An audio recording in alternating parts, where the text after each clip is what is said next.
Our goal is we would like to prepare the community to build better relationships and partnerships with studios. A lot of what Peter said is really interesting, and I'll tell you what's interesting to me about it. It's old school talking to new school, but you realize even with this new generation of how we communicate, it always goes back to people with people and telling your story, which I found really fascinating. Telling the story, which is so important, but make it about our product. You know, I get so tired of, and I'm not going to call anybody's name out, but people who come in and just show their capabilities, and slide 20 of their 60-slide deck, you know, you want to go to sleep and you want to kick them out of the office, but you feel like you've made the meeting and you got to kind of bear it through it. Tell me something, as Jake said, that is a story that's going to relate to one of my titles. Tell me why your product is going to help my movie and is something that we can't live without. How do I get to you? You're busy. You've got a job 24/7, 7 days a week. You got 9,000 bosses. We all do. I'm not even talking about at home. I'm talking about at work. How do I, if I have something, if I'm Peter Gruber passionate, how do I get to you? How do I do that? Trust my team and come to me with just the right thing. Don't come to me with everything. Use your contacts. I mean, I take a lot of meetings because it's a referral from somebody else that says, hey, would you meet with so-and-so? The other thing is, as back to this story, if you've got a success to tell, that gets my attention. It's like if in your, we're the ones who created the Angry Birds Rio app. So it's like, okay, I want to talk to you. I want to hear more about that, you know? So pitch in the process of getting the meeting, but also use the people that you know to help you set up his intros. Right. I'd say how not to get to me. Don't LinkedIn me and send me an email because I accepted your LinkedIn request. You be on my Facebook? Yeah. Okay. Yeah. No, but I think look, this is a networking environment. We're here to network. You've got to leverage your relationships. This is a relationships game. A face-to-face meeting at some level is ultimately what you want to get to. And you've got to work your partnerships. With social media, it's great, just as Peter mentioned, with emotional transportation. What we find now in the media ecosystem is levers for awareness, levers for exploration, and levers for conversion. The greatest thing, of course, is being able to have someone adopt your message and tell your story as their story. So a great thing that I actually watched Batman this morning before coming here on Facebook. I actually wanted to know what Which that one? User experience, the Batman that's available, The Dark Knight, Just check. on Facebook. I wanted to see how easy was the consumer experience for me, because I had read about it, go, okay, I'm going to go watch Batman. It was, you know, not to give a Facebook commercial here, that was pretty doggone easy. That was great, considering all the different channels and VOD opportunities and everything else. That was a very seamless experience. So as you look at the way that consumers, and when I accepted the app, it automatically said, can we post this on your wall? There are mechanisms for sharing that I find in social media sometimes unintrusive. Sometimes it can be intrusive. But if I make the choice to accept that advertiser engagement, and I think there's a value exchange, as more and more younger consumers certainly are doing, they're much more comfortable with it. There is a great deal of value there. The Ipsos study did show that it is a higher level of engagement. People are interacting at double the rate, and I mean the information is readily available on this, so I don't mean to, parrot someone's research. But what's really interesting is the level of engagement mechanisms that are starting to appear in social media, whether it's polling or methods for sharing different applications. And it's just been, I just think between the likes, the polls, the event, the sampling, and now the new video opportunities, I believe Google's doing the same thing with their search product. Mm-hmm. It's a very attractive opportunity. How important it is for you to integrate your films into content offered by your media partners? If you can take the fact that you all are building your brands as hard as we're building our brands, and that when you speak to your audience, and the fact that you're doing it in a niche way, which is actually more and more important now than it was ever before, that you own the segment that you own because everything about them is paralleled with what you're about. And if you use that storyline that you're selling to them to talk to our people, and there are great, great examples of it. It's whether Megamind is minding his own farm in Farmville, or it's whether characters on a teenage soap opera were talking about going to see Star Trek for someone's birthday. All these things break through in a way that 1,000 ads can't do. We know you can't do it every time, but you talk about how do you get someone's attention, how do you get money, and most of all, how do you make something that you can show other people in the future works, but also make your audience feel that they got something exclusive. It's the greatest 360 surround of a marketing sell. We're at a place now where the users, the consumers, control what they want to consume at an unprecedented level. And I think that's partly why organic integration into content is so important. It's the difference between advertising, forcing a message into someone, versus marketing, creating a clever way to speak to them and ultimately create a brand association. I think on 80% of content, the consumers have said, we want to choose when we tape it, when we watch it, who we pass it around to, have our own discussion about it. We don't even need your editorial. Frankly, we may not need your host of your show. We're doing that all ourselves. We're Twittering and we're being as funny as you are.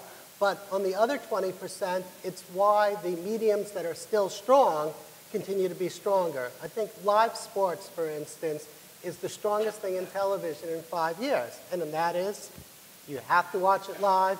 You want to know the outcome. You want to see it with your friends. And when Peter talked about story, it's the one story that's never told.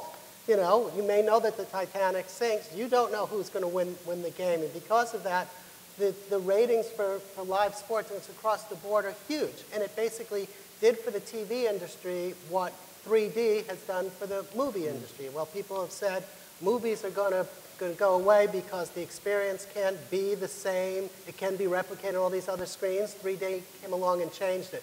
So I think in every medium, the survival of the fittest that I keep referring to is about somebody who makes something that really works for that platform and where socially may be sharing it all at the same time. Creative ideas that people come to you with, the mock-ups, that you would like to see from your media vendor partner. Do they help? And would you recommend that approach? What approach would you recommend? There have been meetings that I put on the schedule as a courtesy to somebody with no expectations, and I'll finish the meeting because they've come in with a good idea and they're on a media plan. It's something that I hadn't thought of, and they've got an execution that seems, wow, that is really unique and fresh and different because they took the time to mock it up, and I can see how it would potentially live. Those are the opportunities where you really can break through when you're using that time with us in the presentation. It's making sure that that's the starting point of the dialogue. It's Definitely. Not referring to the deck, not referring to the integration, using it as the point that is the launch pad to find out what integration works for these people. Because each marketer has a different issue, a different challenge, and a different set of products. So it's great to show an integration just to frame the dialogue so that you can extract from that dialogue exactly how it applies to their individual needs and their slate. I'll take that another example. Everyone started with, how do you get business? It's know our business. And it's really understanding our business. And that means not thinking about from a media standpoint, but thinking that if you're coming in with an idea, you're stealing dollars from a field event that we want to do down at South by Southwest. You're stealing dollars for creative wanting to have 3 more walls that they're doing production on downtown by the Staples Center. So when you're stealing that, you need an idea that's as sexy with creative, but also understands what's realistic. Does it work in our window? Would it make sense given all the parameters of who we're competing against and what we're trying to say? And if you do that, it's the greatest meeting you can be. So it's still safe to say a picture's worth 1,000 words? Is it still safe to say that? Okay. Did you log into the... I'm going to say it anyway. I'm sorry. A picture starts 1,000 words. A picture starts. Okay, that's a new way of saying that. I promise you within the next 2 months, you're going to read somewhere where Tom Sherak will have said, a picture starts 1,000 words. That is a great line, and I will steal it from you as of today.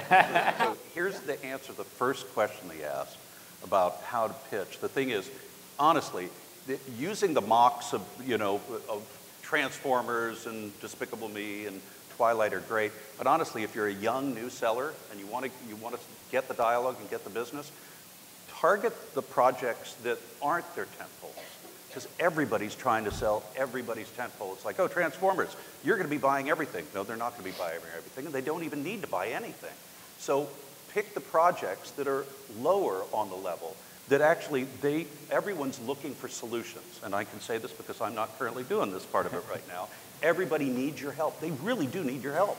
They want it. So come in with solutions for the underdogs, because that's the one that you will get work from. I'll take that further. The first answer I had to the question is, how do you get business? Is realize there are 1 or 2 home runs a year. If there's 24 to 36 to 14 projects, realize there are 1 or 2 that are the perfect fit if you're doing what we're asking you to do, which is really think where your audience and your talent and the window lines up where you can do everything we want. And if you focus on one of those 2, then you probably have a chance to break through versus coming in and pitching Transformers, where because we're going for ages 4 to 80, every single vendor in this room has an idea for, and it's a more competitive situation than the movie we made about a violinist, where you guys could, between search and everything else, find out the exact audience for us, which at the end of the day is the first part of our job. And they'll remember you if you help them with the violinist one. The Groupon deal with Lionsgate to present discounted ticketing to audiences for their opening weekend was fascinating to me to observe from an outside standpoint. Lionsgate has always been an innovator in the space of marketing their movies, and this was representative of that. For me, what's really interesting is the opportunity to use a new distribution model to market your movie, whether it's the press they gained from the actual announcement, whether it's the multiple in terms of how many people bought additional tickets to go see the movie at whole instead of just a discounted ticket, or the breakage numbers. There's been a lot of back and forth about whether it's a good idea to discount your tickets for a theatrical opening, whether that's a bad idea, whether that sends a signal to the market that your movie isn't necessarily a premium movie. I think it's still up for debate. I personally think that the way to use these distribution models like Groupon and Living Social is to create a high-value premium experience around your opening weekend, so you're actually paying a full price for the ticket, but you're getting a discounted DVD or an opportunity to participate in an event like a discussion about the book the movie may have been based on. The Groupon model was something that is kind of penetrating into society. And there is a reality to staying competitive, and we don't want to discount. We don't want to create the perception that a movie is valued at any less than it is. But there is, how are we going to continue to stimulate ticket sales? And this is just a bigger issue than kind of the conversation we're having here, because consumers have a lot of choices, and what is it that's going to get them to spend that $10 to go to our movie instead of going to dinner for $10 to their Groupon deal that they've got? What are the best tips for a brand to create content that is relevant so that the viewer does not see it as blatant branding advertising? Well, I think that goes back to the question of how you integrate marketing into content, whether it's aligning a top-selling app like Angry Birds, an app about birds, and you actually have a movie about birds like Rio, and you can find a very organic mix to come up with what essentially is a marketing mechanism to drive awareness for the movie. It's really about finding a piece of content that exists, or a brand that exists, a publisher site that has a certain editorial voice that matches the passion points of the movie, and then just finding the right creative collaboration. I think the key, though, from our perspective, and this is where we're learning on the studio side, is we have to give a level of empowerment to the partners. In our Angry Birds Rio partnership, we had to sit down with Rovio, the developers from Finland, who didn't really understand our business, but we had to give them a level of control, which is sort of uncomfortable for us in terms of designing and developing their game and knowing their audience. It's interesting in terms of content, because the different channels require a little bit of a different strategy. So it's like, certainly in Twitter, it's part of it is timing, and part of it is, the velocity of your campaign. So certainly Twitter's great that opening weekend. It's a good, fast-breaking, they have products you can buy for the sponsored type of, trending opportunities, but also like individual things, like I know that Roadside Attractions for The Conspirator is doing something where they actually have Lincoln's quotes because it's about Lincoln and the assassination.